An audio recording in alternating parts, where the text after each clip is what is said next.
All right, good afternoon, everybody. How are you? Hi, Rabbi. Okay. Afternoon. The code of the abridged code of Jewish law, Got whatever is left of the time. chapter 105, and we're up to number 2. Okay. All right. So we were speaking about different things that it's not a malacha per se, but it's strenuous. It's number 2. Now, im sarach lahachnis peirosav v'shas chayra b'vnei sheyarim b'nei genovim u'mishahefsid.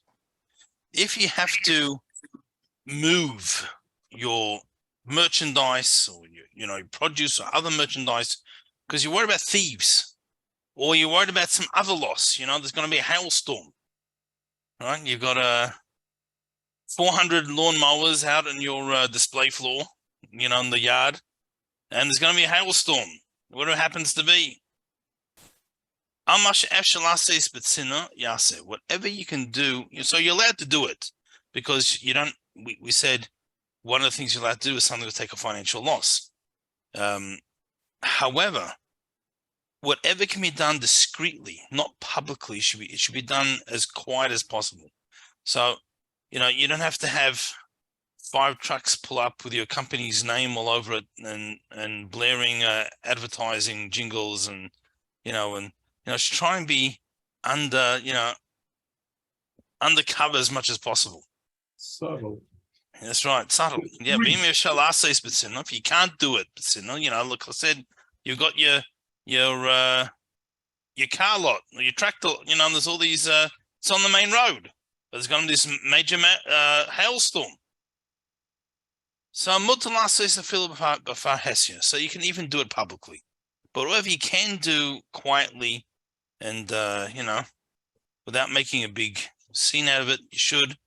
But as we said, you're allowed to do things in order to avoid a loss.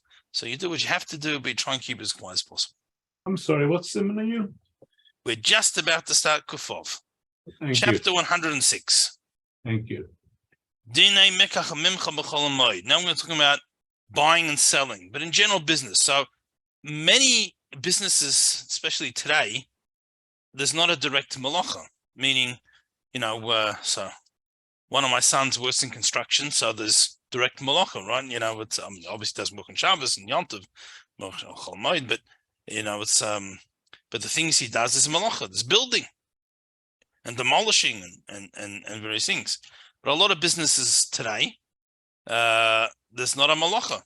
Someone's they might write down records. The writing is a malacha, but a lot of things that say a person's negotiating a deal or even selling stocks. Per se, it's not actually malacha per se.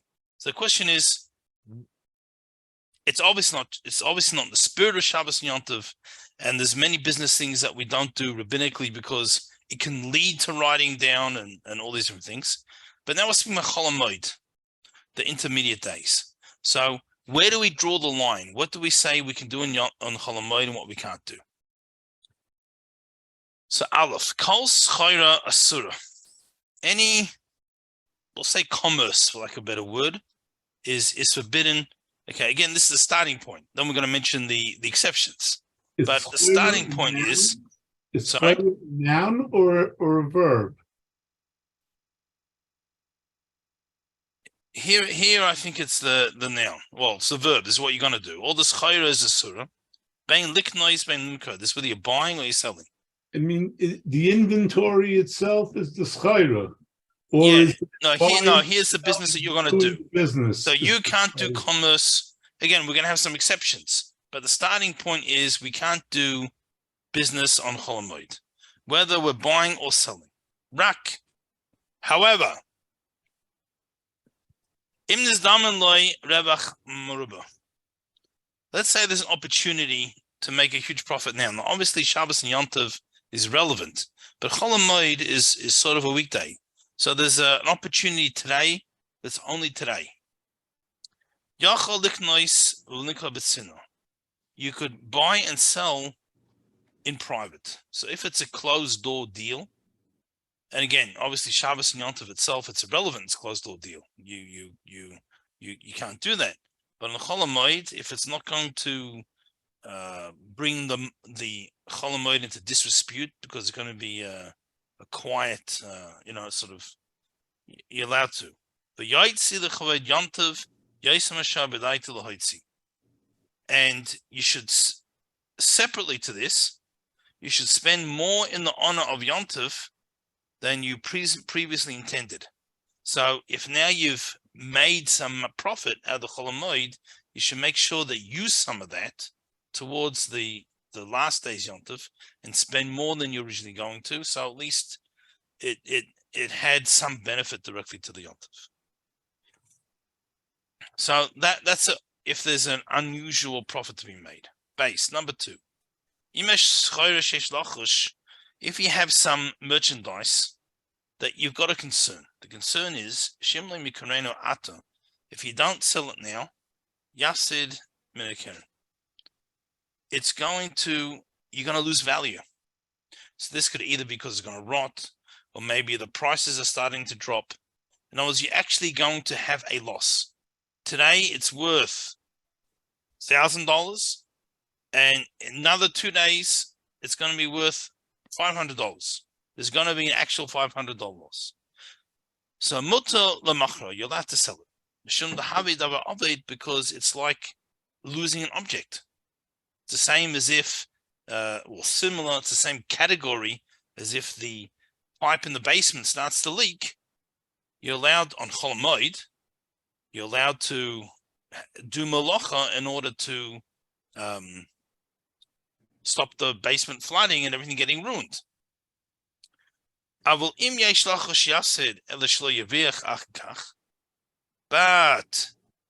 if it's only a worry that this is if you're worried it's going to go down and it's not going to go up afterwards.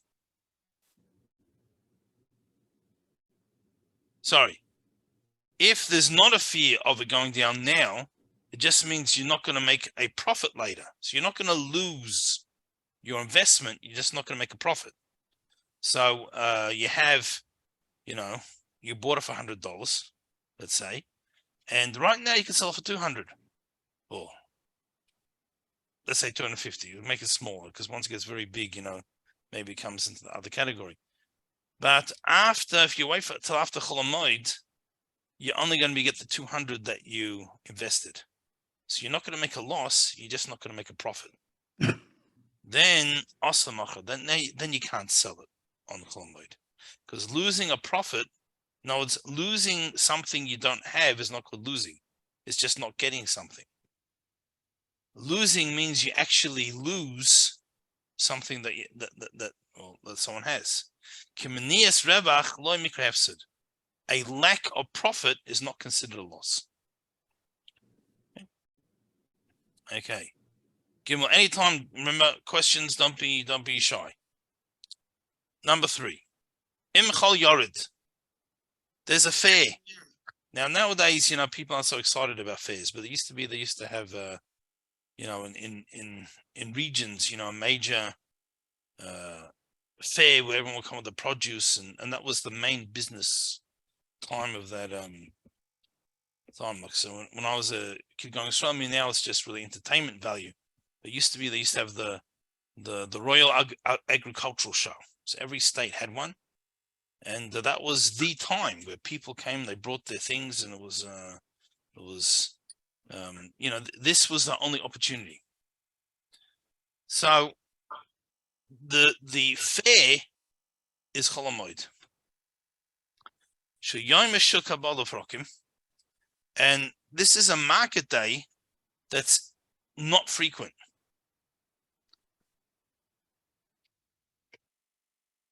Or you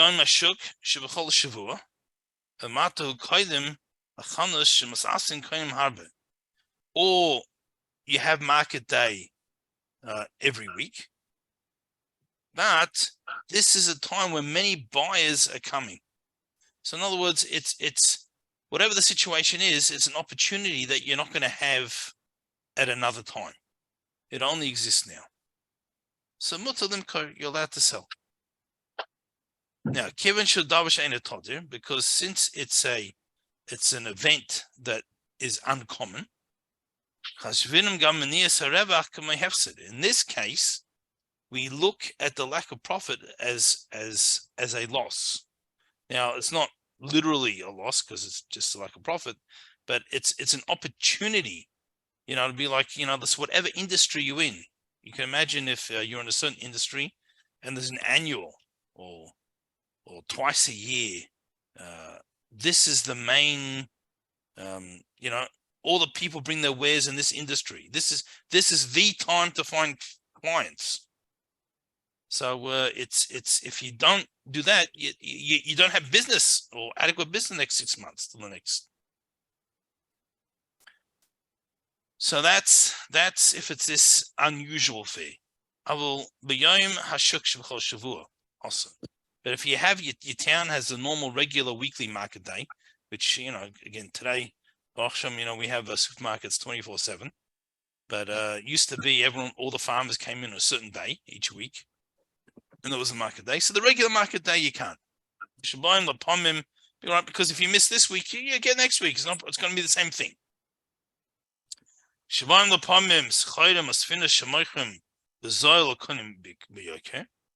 Now, if the market day, it's a situation where ships have come in, or some outside.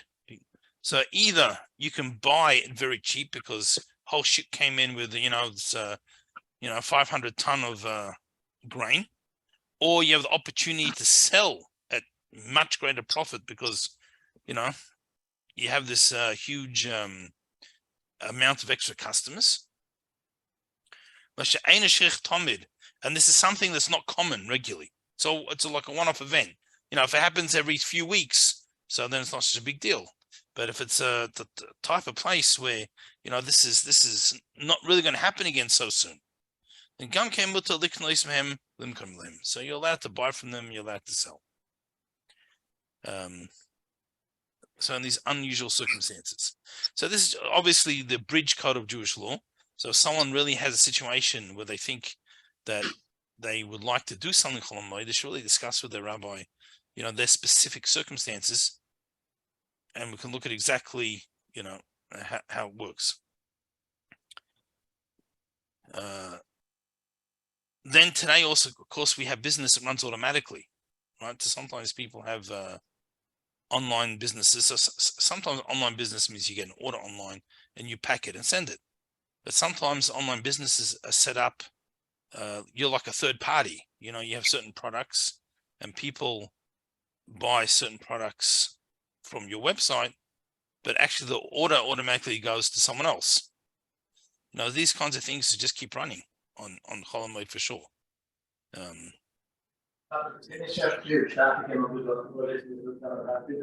Okay, Daled, number 4.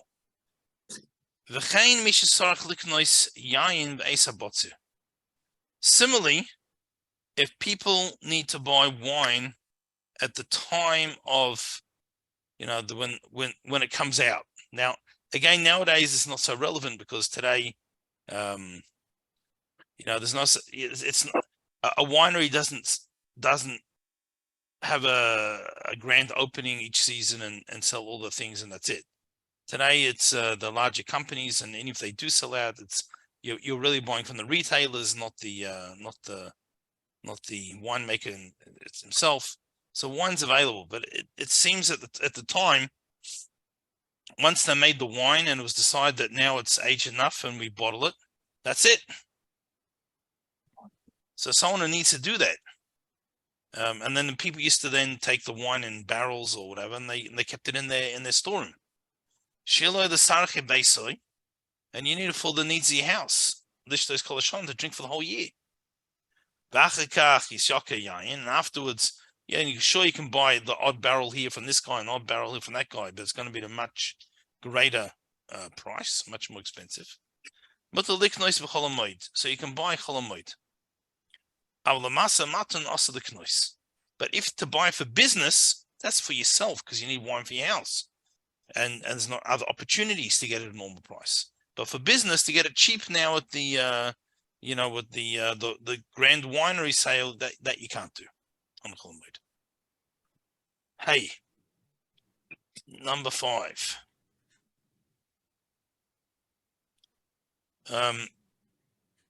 Devarim hanisrachim l'moed, something that you need for the moed itself, either Chol Hamoed or the yontav that's coming after Chol Hamoed. So you need it for the yontav itself. Going for example, peiros v'tavlin, fruit and spices, right? Even if you bought, so let's take sukkos as an example. You bought food, fruit, vegetables, salad for the first 2 days yontav. You get it down to in the Chol Hamoed. Even if you have any of those left, they're not fresh anymore. So you want to be able to buy more produce for the Chol Hamoed and or the yontav at the end of Chol Hamoed. You can buy those as usual, even publicly, because it's for the needs of the yontav. And not only are you allowed to buy them for yontav, since Jews are allowed to buy them, you're allowed to open a store in order to sell these things to Jews. And once you're already opening it for Jews, you can also sell to a non-Jew. There was a fellow that had a small, like little grocery store, and I'm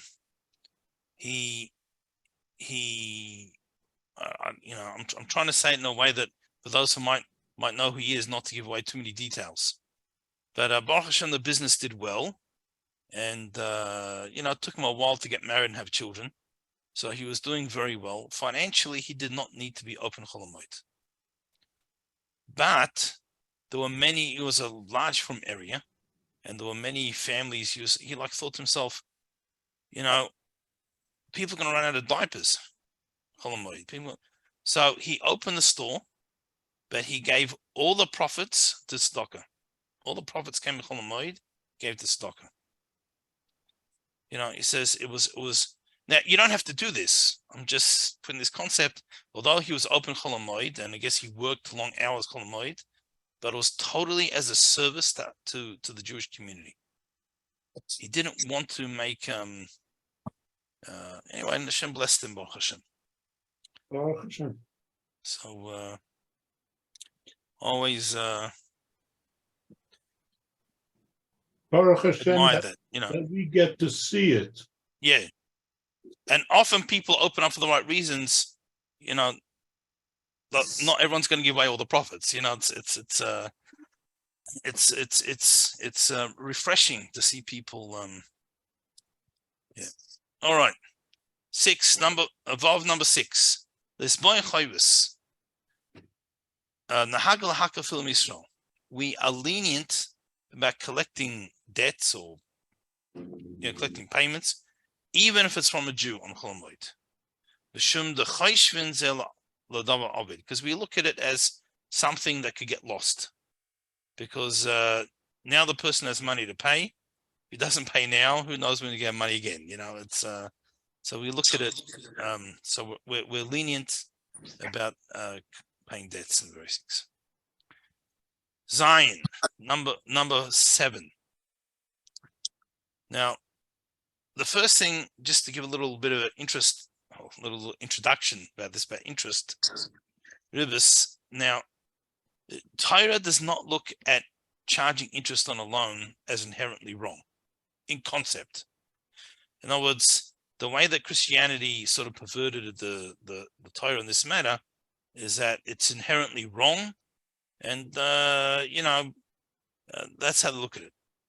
The Torah's perspective is that there's nothing wrong with it per se. However, would you charge your brother interest? If you lent your brother or sister some money, you wouldn't charge them interest. And we are meant to look at our Jewish community, our fellow Jews, as a brother or a sister. And therefore, although in concept you're allowed to do business with your money, money is also a commodity. and you're allowed to charge interest and make money out of your money.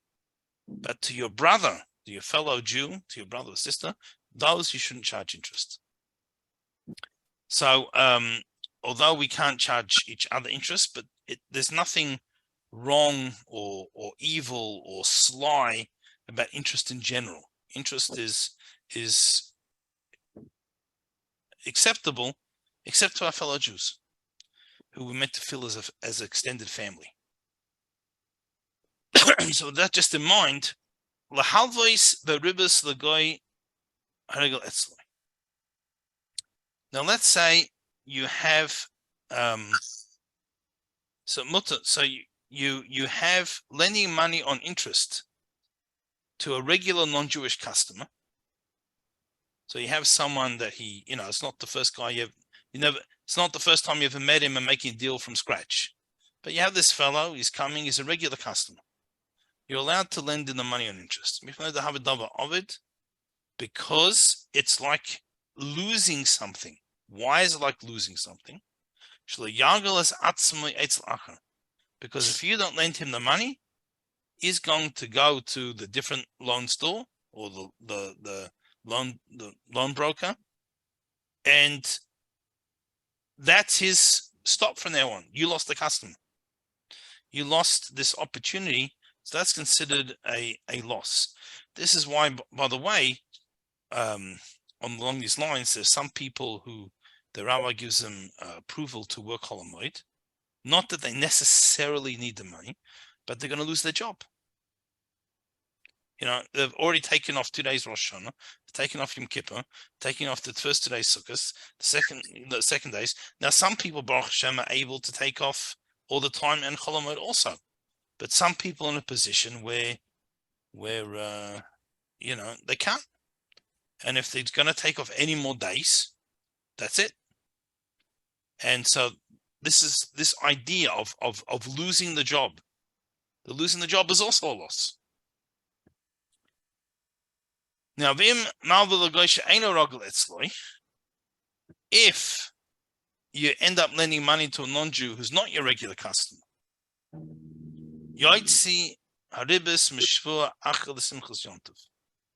you should spend the interest of that week on Yom Tov. So if you didn't collect payment yet, but the interest payment's going to be, let's say, $200 for this week. So you should spend that extra $200 that you weren't going to have otherwise on Yom Tov. Don't spend on Yom Tov, but for Yom Tov. I can't spend money on Yom Tov, God forbid. But be careful how word things. But for the sake of Yom Tov, to buy nicer things for Yom Tov. Nicer food, whatever it is. Also. Now to sell merchandise to someone who's not a regular customer. Yeah, Ben. Yeah, I'm looking here where it says you cannot exchange coins. I'm not up to there yet. And how does it work with Vav, which is with Borachovot, להקל אפילו מישראל? Okay, we're almost there. We're still in the chapter in the number one before that. So let's just be 1 moment. So to sell to someone merchandise who's not your regular customer, you can't, because and again, if you're worried the produce is going to rot, or it's the one opportunity because of the ship, we said those exceptions.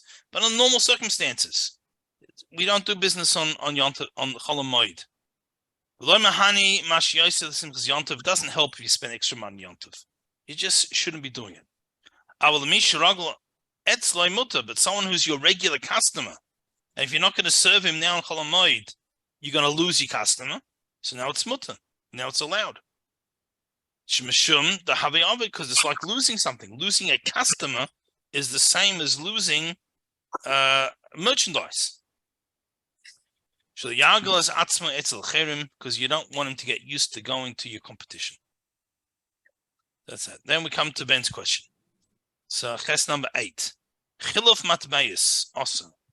You can't exchange money. So what we're talking about is like a money exchange business. You give me American dollars, I give you Australian dollars, and of course I take something for that. So we're not talking about just going to the bank teller and changing your $5 note for 5 singles. That you're allowed to do, and likewise with other people. What we mean is the same way we don't do business on Yom Tov. This is also business. Exchanging currencies and different things is also business. So again, if the ship came in, like we said, and this is, once in a year opportunity or something, or it's the major fair, so we gave, but people shouldn't think that Chol Hamoed business is only when you you dig trenches. It's also something you sit in an office and you're changing, money exchange. It's also the same idea. Yeah, but money exchange loses and gains by the hour, So we don't mean people who are change the investing in foreign price. It's currency. not- What we mean is, not you have those places where you come in, I'm going to Australia on a holiday. So I give American dollars and they give me Australian dollars, but they take a fee. Right. So the fee. But if you don't do that, you're gonna lose the value. So this, what it says we can't what's do, the difference means between running the losing business. value on a If you're coin talking and losing about value on fruit. Yeah. So what? Yes. So this rule that we don't run this business means, in general, we don't run this business. It's considered a business we don't run. But the exceptions that apply to everything else apply to that too. So you are correct. If their business was investing in foreign currencies, and and all of a sudden the Zimbabwe dollar is about to, instead of having exchange rate 1 for 20 million, it's going to go 1 to 40 million, whatever it is. So something like that, whatever it happens to be. Always, you see people, some of the show, people going with $2 million bills going to buy a loaf of bread. Merchandise he's dealing with. So correct. So in that respect, it has the same leniencies as everything else. The point that it's making here is that's considered a business. So when it's not one of these leniencies, like you're about to lose terribly, or the ship came into town that totally unexpected and doesn't normally come. So if it's not one of those exceptions, then we're not meant to do a money exchange either. All right. Did I answer your question? Thank you, Rabbi. I've got to leave. We're over time. No problems. So we'll see everyone next week. Bye-bye. Thank you. Bye-bye. Wonderful. Bye, all. Wonderful week. Wonderful Shabbos. Thank you, Rabbi. Oh, he left, so I'm here. Huh.